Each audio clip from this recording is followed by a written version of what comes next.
Hi, I'm Jeffrey Roach, Chief Economist for LPL Financial. And in this edition of the Econ Market Minute, I'll share a few important factors worth watching during these periods of uncertainty. First, energy prices are set at the margin. Energy markets are marginal price markets. That just means prices are often driven by the last unit of supply needed to balance demand rather than by average production costs. A relatively small disruption, such as an outage at a key refinery, conflict affecting a shipping lane, or an unexpected surge in demand can all set prices for the entire market. Why does this matter? It helps explain why oil and gas prices can spike even when global inventories look adequate, and why energy-driven inflation shocks can rattle inflation and growth prospects almost immediately and can feel somewhat disconnected from broader economic fundamentals.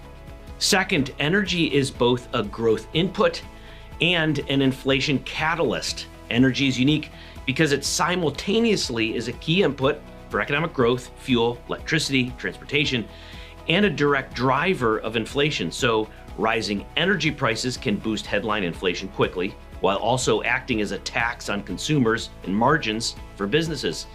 Falling prices can do the opposite, and not symmetrically.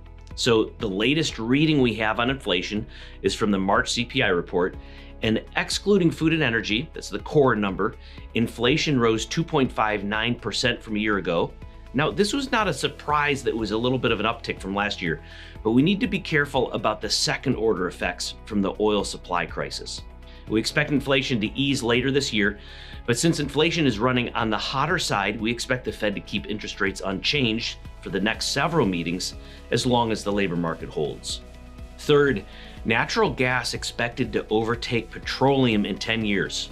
As of 2025, petroleum was roughly 40% of total fuel consumption, with nat gas taking up roughly 35% of total fuel consumption.